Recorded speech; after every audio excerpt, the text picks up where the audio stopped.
여러분 안녕하십니까? 뉴스데스크 강원입니다. 춘천 마임축제가 다시 돌아왔습니다. 축제의 백미이자 폐막 행사인 도깨비 난장도 현장 축제로 만날 수 있게 됐습니다. 축제 현장을 김도균 기자가 다녀왔습니다.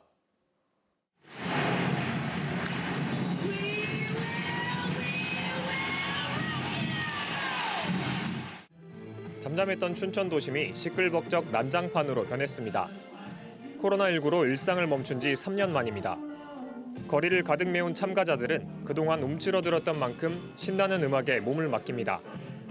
마이미스트의 손끝에서 마법 같은 풍선 묘기가 펼쳐지고 시민 모두가 주인공이 되어 함께 축제를 즐깁니다. 보고 있으니까 너무 좀 즐겁고 행복하고요. 앞으로도 이렇게 좀 들썩들썩한 도시가 됐으면 좋겠습니다. 어떤 게 재밌었어요? 이거 공연하는 거요. 춘천의 대표 축제이자 세계 3대 마임 축제인 춘천 마임 축제. 광대와 마술사, 저글러 등 올해는 국내외 500명의 아티스트가 5월의 춘천을 예술과 축제로 뜨겁게 달구고 있습니다. 저희가 이제 춘천 쪽은 잘 몰랐는데 이런 축제가 있다고 그래서 좀 생동감도 있고 현장감도 있고. 축제의 백미이자 폐막 행사인 도깨비 난장도 활활 타오르는 현장 축제로 부활해 관객들의 감춰진 열정을 자극합니다. 춘천 마임 축제의 도깨비 난장은 27일부터 28일 이틀 동안 이곳 춘천 사막산 호수 케이블카 주차장에서 펼쳐집니다. 신명나는 난장판이 펼쳐지는 동시에 아픔과 공감의 공연도 펼쳐집니다. 국내 극단 롯들이 축제극장 몸짓에서 우크라이나 러시아 전쟁의 폭력성을 고발하는 공연으로 관객들을 찾아갑니다. 또 마임 테크닉의 정수를 볼 수 있는 마임 공작소 판에 수준 높은 작품도 선보입니다. 축제에서 여러분들에게 뜨겁게 아주 뜨거운 환대들을 보낼 예정이니까 황홀하게 받아가셨으면 좋겠고요. 코로나19로 지친 시민들에게 황홀한 환대를 선사한다는 올해 마임 축제는 오는 29일까지 8일 동안 춘천 전역을 모처럼 뜨겁게 달굴 예정입니다. MBC 뉴스 김도균입니다. 성폭력 피해 아동의 진술 녹화 영상은 피고인 동의 없이 증거로 쓰일 수 없다는 헌법재판소 결정에 따라 피해 아동은 의무적으로 법정에 출석하게 됐습니다. 2차 피해를 막기 위해 법원이 아닌 해바라기 센터에서 증언하는 제도가 시범 도입됐지만 영상 증언 역시 2차 피해를 부추길 수 있다는 지적이 나오고 있습니다. 황구선 기자가 보도합니다. 2016년부터 손녀의 친구인 6살 소녀를 강제추행해온 혐의로 구속 기소된 60대 남성. 5년간 범행을 이어가면서 범행 장면을 동영상으로 촬영한 혐의도 받고 있습니다. 이 남성은 친손녀 같아서 놀아줬을 뿐이라며 혐의를 부인하고 수사 과정에서 확보된 피해 아동의 진술이 법정에서 증거로 사용되는 것도 거부했습니다. 피해 아동을 법정에 불러 당시 상황을 물어야 한다는 겁니다.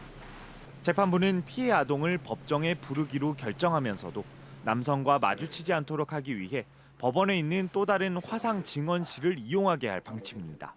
수도권을 비롯한 전국 주요 도시에서 성폭력 피해 아동에게 해바라기 센터에서 법정 증언을 할 수 있는 제도가 시범 운영되고 있지만 강원도는 빠져 있습니다.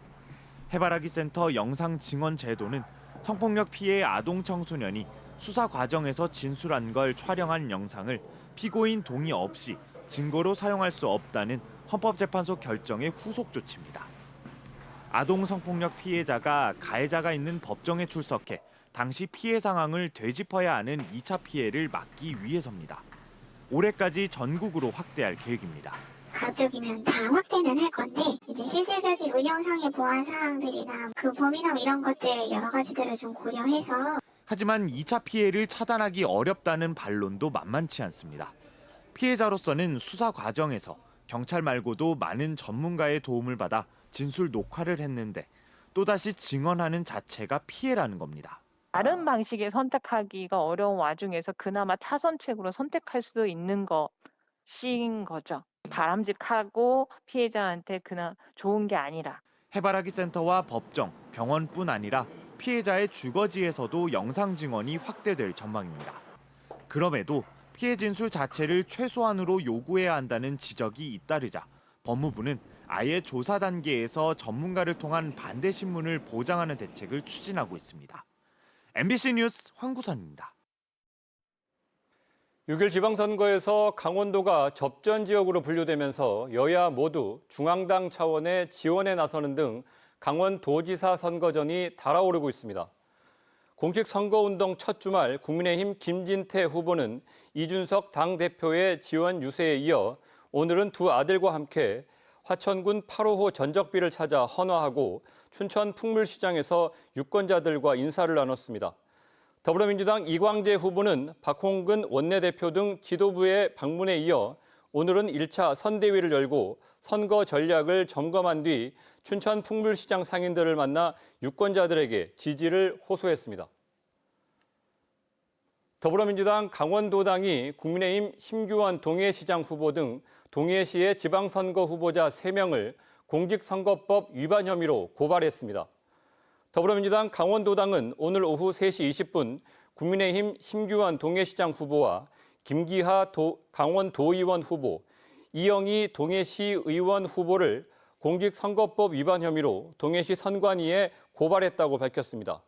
도당은 제보자를 인용해 3명의 후보자가 동해시의 모 식당에서 불특정 유권자 50여 명에게 선거 당선을 목적으로 200만 원 상당의 음식과 술을 대접했다고 덧붙였습니다. 이에 대해 심규원 후보 측은 식당에 인사차 들른 것이 전부라며 음식과 술을 대접한 것은 사실이 아니라는 입장을 밝혔습니다. 강원도가 다음 달 3일까지 공무원의 선거 중립 위반 행위에 대한 감찰 활동 강도를 높입니다. 최근 일부 공직자들을 중심으로 선거 분위기에 편승해 SNS 등을 이용해 특정 후보자를 지지하거나 반대 의사를 표시하는 행위가 나타나고 있습니다. 이에 따라 시군 감찰반을 운영하고 특정 후보자 줄서기나 내부 자료 유출, 특정 정당과 후보자 지지 또는 반대 의사 표시 등 지방 공무원들의 선거 개입 행위를 단속할 방침입니다. 어제 엿새 만에 도내 코로나19 신규 확진자 수가 1,000명대 아래로 떨어진 가운데 오늘은 500명대의 확진자가 나왔습니다.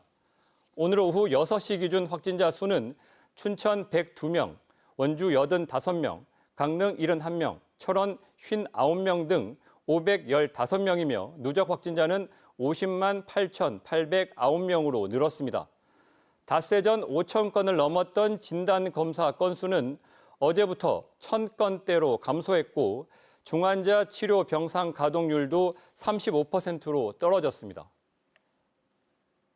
코로나19 확진자 격리 의무가 유지되면서 확진자는 이번 6일 지방선거에서 일반 유권자들이 투표를 마치고 모두 퇴장한 뒤 투표할 수 있습니다. 사전투표는 2일차인 28일 오후 6시 30분부터 8시까지, 선거 당일인 6월 1일에는 오후 6시 30분부터 7시 30분까지입니다. 강원도 선관위는 지난 선거 때 미비점을 개선하기 위해 확진자용 임시 기표소를 운영하지 않고 일반 유권자와 동일한 방법으로 투표하도록 했습니다. 지난해 3월 동해안에서 아연정광 하역 작업을 하던 근로자 2명이 숨진 사고와 관련해 업무상 과실치사 등의 혐의로 기소된 하역업체 관계자들이 징역형의 집행유예를 선고받았습니다. 춘천지법 강릉지원은 동해안에 정박된 화물선 내부에서 유해 가스가 발생하는 아연정광의 하역 작업을 지시하면서도 산소 농도를 측정하지 않은 채 산소 마스크를 지급하지 않고 감시인도 배치하지 않는 등 안전보건 의무를 위반해 근로자 2명을 숨지게 한 하역업체 지점장과 관리 감독자에게 각각 징역 8월에 집행유예 2년을 선고하고 업체에는 벌금 300만 원을 선고했습니다. 재판부는 이 사건으로 근로자 2명이 숨지는 매우 중대한 결과가 초래됐지만 피고인들이 잘못을 반성하고 있고 피해자 유족들과 합의한 점, 업체가 안전보건조치 개선을 완료한 점 등을 고려했다며 양형 이유를 밝혔습니다. 평창국제평화영화제가 영화제를 다채롭게 즐길 수 있는 산책 이벤트 2022 피프워크를 진행합니다. 다음 달 15일부터 28일까지 영화제 공간을 따라 걷는 길 따라 걷기, 평창 전 지역에서 5만 보를 걷는 걸음수 마일리지, 명소로 지정된 곳을 방문해 스탬프를 받는 전자 스탬프 투어 등 3개 이벤트를 진행하며 달성한 내용에 따라 상품을 지급합니다. 자세한 사항은 걷기 앱 워크원을 통해 다음 달 15일부터 확인할 수 있으며 평창국제평화영화제는 다음 달 23일부터 28일까지 열립니다. 강원도가 액화수소산업 규제자유 특구 계획에서 사업자와 실증 부지를 추가하는 내용의 변경 내용을 공고했습니다. 강원도는 액화수소산업 규제자유 특구에서 4개 사업사를 추가하고 1개 사업사는 해지했으며 수소 드론 실증 부지에서는 기존 강릉 이외에 삼척과 평창을 추가했습니다.